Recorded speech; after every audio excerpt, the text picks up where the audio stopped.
A gente sempre tem aqui na sexta-feira a participação do Dr. Nilson Paulo, ele que é lá de Londrina, especialista em direito eleitoral, advogado, e sempre traz para a gente temas muito importantes, falando sobre eleições, falando sobre política, tecendo aí comentários, análises.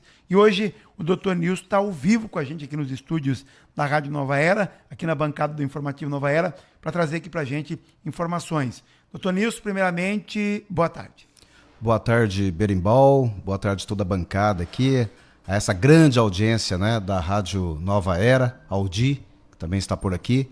E é sempre um prazer, Berimbau, passar por aqui e conversar com o grande público da Rádio Nova Era. Mas, doutor Nilson, hoje nós temos um tema, inclusive, que hoje pela manhã a gente abordou ele aqui, um balanço com o número de eleitores aptos a votarem nas eleições deste ano. E aí traz também, aqui também, eles estão trazendo uns dados muito importantes para quem está pensando aí na candidatura, está na pré-candidatura, está na pré-campanha, são informações importantes, né? Sem sombra de dúvidas, né? O calendário eleitoral, ele vai acontecendo, o eleitor, a liderança partidária, ele não observa o que vai acontecendo. O processo eleitoral, Berimbau e ouvintes, é um processo jurídico. Tudo que acontece tem uma definição na norma, na lei. E nós primeiro formamos o quadro de eleitores, tudo isso inclusive é para o eleitor. O eleitor aqui é o elemento mais importante do processo eleitoral. O quadro de eleitores, ou seja, as pessoas aptas, em condições regulares para votar, este quadro é conhecido antes do quadro de candidatos. Então o quadro de eleitores ele fecha lá no mês de maio, quando terminou aquele prazo da regularização eleitoral. Agora a Justiça Eleitoral está finalizando os números, né? Quem saiu, quem entrou, quem faleceu, quem não sei o quê e tal, enfim. Estamos aí, neste momento, disponibilizando o quadro de eleitores. Então, agora nós já sabemos quantos eleitores tem cada município. E olha, interessante, vários municípios aumentaram, né? A lógica é sempre aumentar, né? Vai nascendo surgindo novos eleitores, mas também morrem pessoas, tem gente que muda do seu colégio eleitoral, então a tendência é sempre aumentar. Mas nós temos algumas cidades aqui na região, não consigo nem lembrar de cabeça agora, que tivemos diminuições aí, redução no quadro de eleitores. Ou seja, o quadro de eleitores está aí, está formado, isso é importante para o eleitor, mas é muito importante para o líder partidário, principalmente quem é candidato, né? Ele precisa agora saber quantos irão votar para ele fazer a sua estratégia de campanha. O Roberto fazia um questionamento hoje cedo, né, Roberto, sobre o número de eleitores em algumas cidades, que é importante, né, Roberto? O que chama a atenção são essas distorções que a gente vê nos números, doutor Nilson. Eu estava até pegando alguns municípios de exemplo. Por exemplo, Arapuã tem mais eleitores aptos, segundo esse levantamento do TSE, do que habitantes do último censo do IBGE. Caloré, que foi um município muito singular na última eleição, que a eleição para prefeito terminou empatado. O desempate foi a questão da idade. Caloré, no censo do IBGE, aparece com 4.047 habitantes. Nos dados da Justiça Eleitoral atualizados ontem, 4.096 eleitores aptos para 2024. Ou seja, todos os moradores são eleitores. Não tem criança no município, né? Não tem ninguém menos de 16 anos, né? Exatamente. Criança, adolescente, né? Pois é. O que acontece? A Justiça Eleitoral ela tem procurado o rigor no cadastro de eleitores. Inclusive, exige-se que o eleitor tenha residência no mínimo de 3 meses na cidade. Mas, infelizmente, lamentavelmente, está aqui uma prova, uma demonstração, né, que ainda existem situações que fogem do controle da Justiça Eleitoral. É uma disputa muito grande pelo poder e acaba acontecendo aí algumas situações de pessoas que não querem perder o vínculo mais com a sua cidade.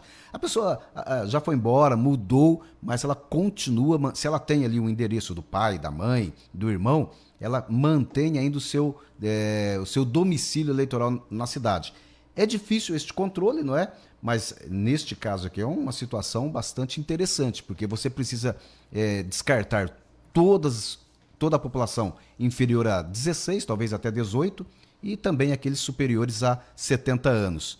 E aqui é um problema para a Justiça Eleitoral, talvez até buscar aí se existem pessoas que não estão residindo no município, mas votando no município, isso pode trazer algum problema, sim, para o processo eleitoral. Será que cruzar essa base de dados, por exemplo, com a Receita Federal, com outros meios ali, não facilitaria fazer essa triagem? Facilitaria. Hoje, e você trouxe uma situação muito interessante, a Justiça Eleitoral ainda tem um processo isolado ainda de outras bases de eleitores, de pessoas. Só para você ter uma ideia, a pessoa, cada vez que é candidata, cada eleição, ela precisa fazer um novo registro.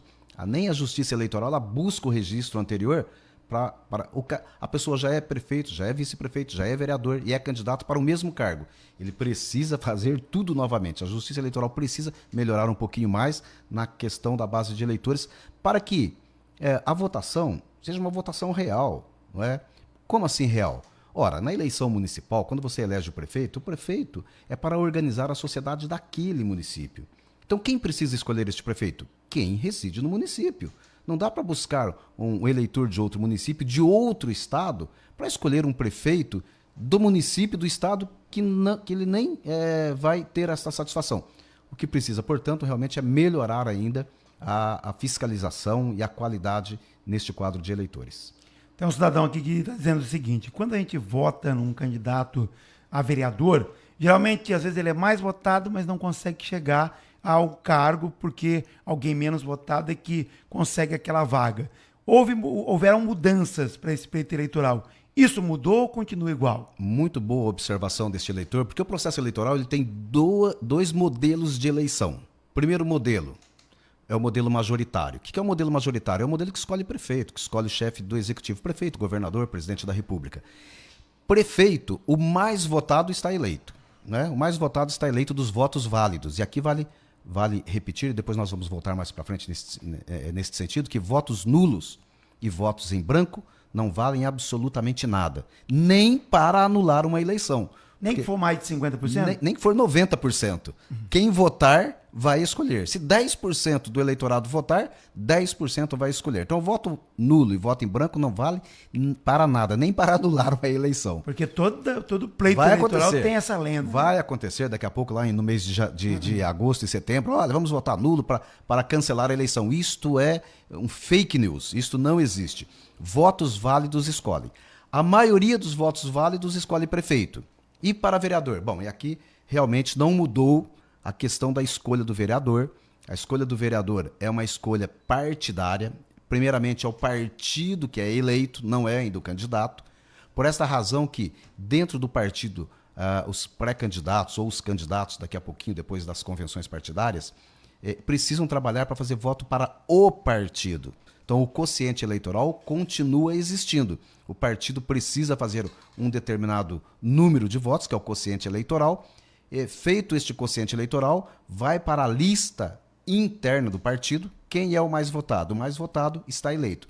Aqui tem novidades, né? Dentro do partido é o mais votado. O mais votado inicialmente, mas nós temos duas regras para que o mais votado, de fato, possa ocupar a cadeira. Primeira regra, que ele tenha feito 10% do quociente eleitoral.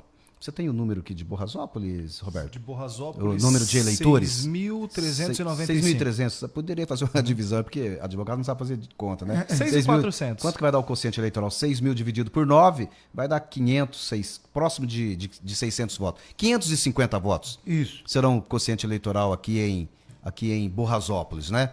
550. Então o partido precisa fazer 550 votos. E o mais votado? Bom, o mais votado, ele precisa ter 10% do 550. Ele precisa ter, no mínimo, 55 votos. Vamos imaginar que todo mundo ali fez voto, fizeram os 550, mas quando você olha para a urna, fizeram 49, 48, o partido alcançou a cadeira, mas ninguém foi eleito. Então tem esta complexidade. Às vezes, uma pessoa realmente ela tem uma votação expressiva, tem lá 300, 450 votos e somente ele foi votado. Ninguém mais no partido foi votado. Ele, de fato, ele acaba ficando de fora. Então, não mudou a regra para vereador, para a eleição de vereador. A bem da verdade, tem uma novidade que é na distribuição das sobras de cadeira. Na distribuição da sobra de cadeira, aí já não temos mais os 10%, aqui já são 20%. Então tem que fazer obrigatoriamente aí 100 votos, próximo de 100 votos aí para ser eleito. Qual é a meta do pré-candidato? 100 votos. E essa tem que ser a meta sempre para ele ser competitivo, para ele realmente estar em condições para concorrer na primeira chamada e na segunda chamada. Quando você termina o quadro de eleitores, é importante para isso, né? Para que o pré-candidato agora, sabendo quantos eleitores... E o pré-candidato ele tem dois grandes desafios. Primeiro desafio, ser conhecido. A cidade é pequena e tal, então é mais fácil ele ser conhecido, né? Mas hoje você tem a rede social e todos os eleitores precisam saber quem é pré-candidato. Não significa que ele vai receber o voto de todo mundo, mas todo mundo precisa saber. O primeiro desafio. O segundo desafio, ser escolhido na convenção partidária para ser candidato. Então o processo eleitoral está andando, o calendário está andando, né? O quadro de eleitores formado já é um grande momento. Nós não temos o quadro de candidatos, como não temos, né? Mas não temos já aí, né? O Di já não é candidato a vice-prefeito, né?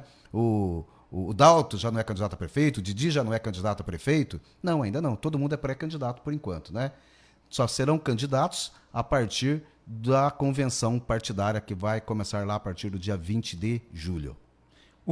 Essa questão, por exemplo, dos partidos, porque o pessoal estava acostumado que um candidato a prefeito ou um pré-candidato, ele tinha lá 2 candidatos ao cargo de vereador num partido, dava aquele 5, 6 partidos, e agora está mais resumido, porque houve uma mudança nesse sentido também, né? A grande mudança que aconteceu foi a não possibilidade de coligação partidária para a eleição de vereador. Para a eleição de vereador, o partido ele vai sozinho, ele não pode mais coligar.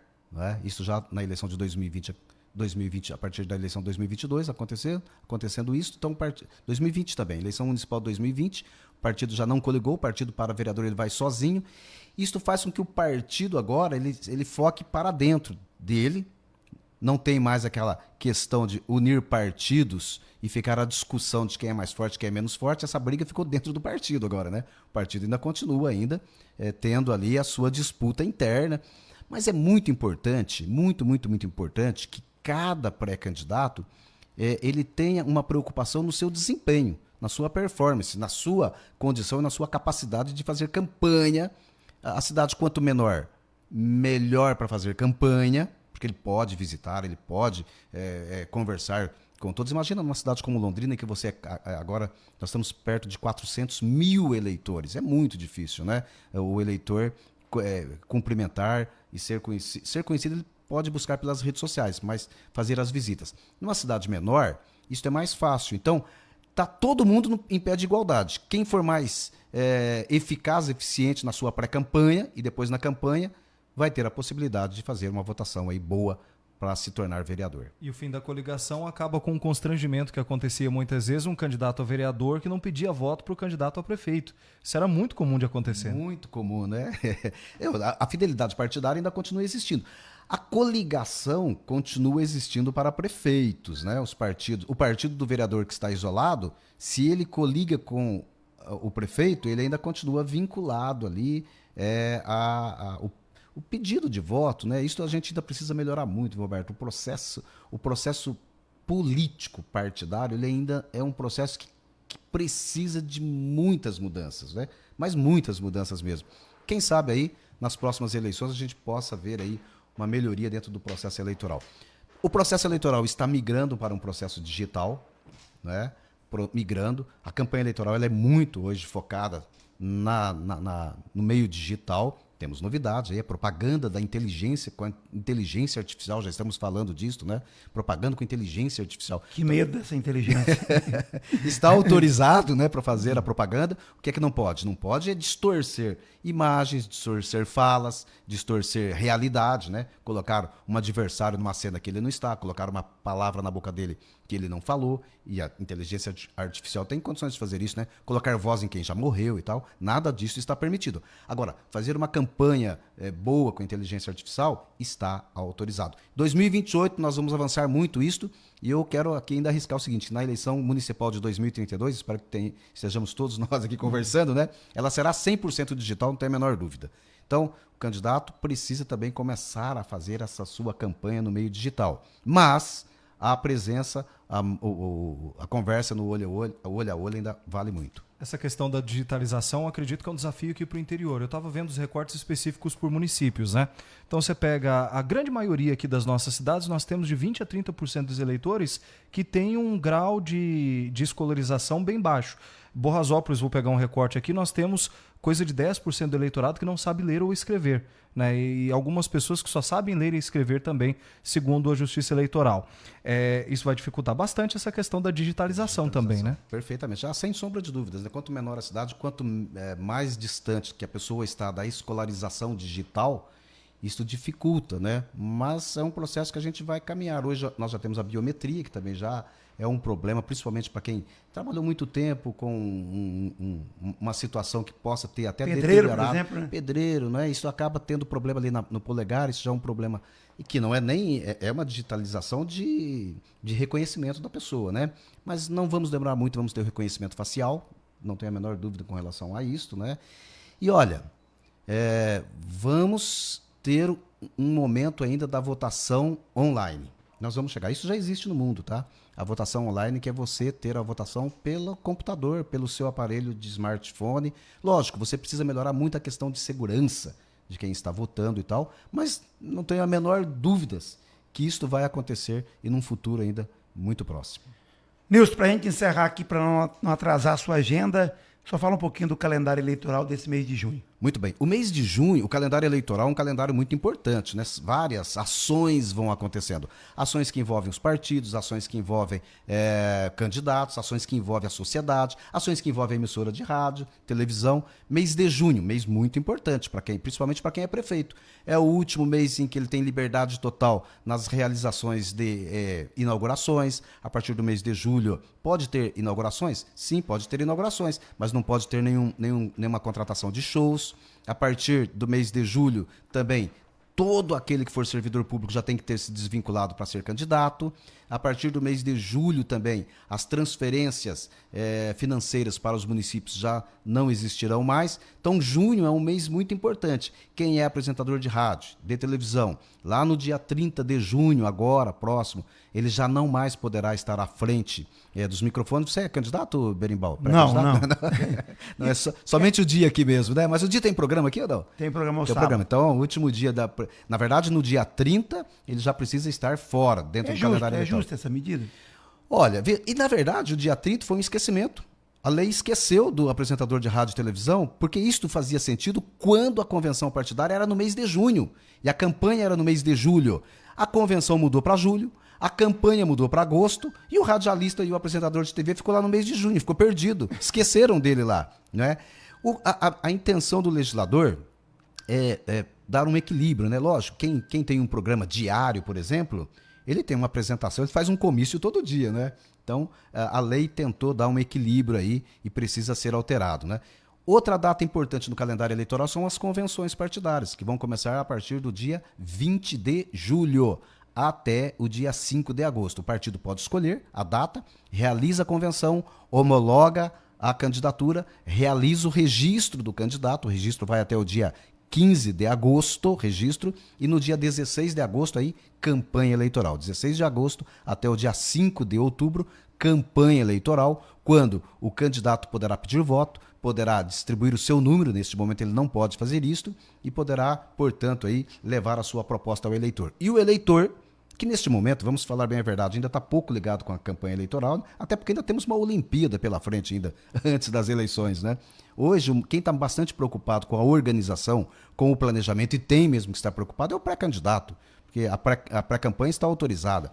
E a partir do dia 16 de agosto, ele vai poder fazer campanha, vai poder pedir o voto, vai poder distribuir material, pode fazer a propaganda dele. A propaganda tem novidades, mas nós vamos falar de propaganda mais para frente, quando formos iniciar aí a campanha eleitoral, né?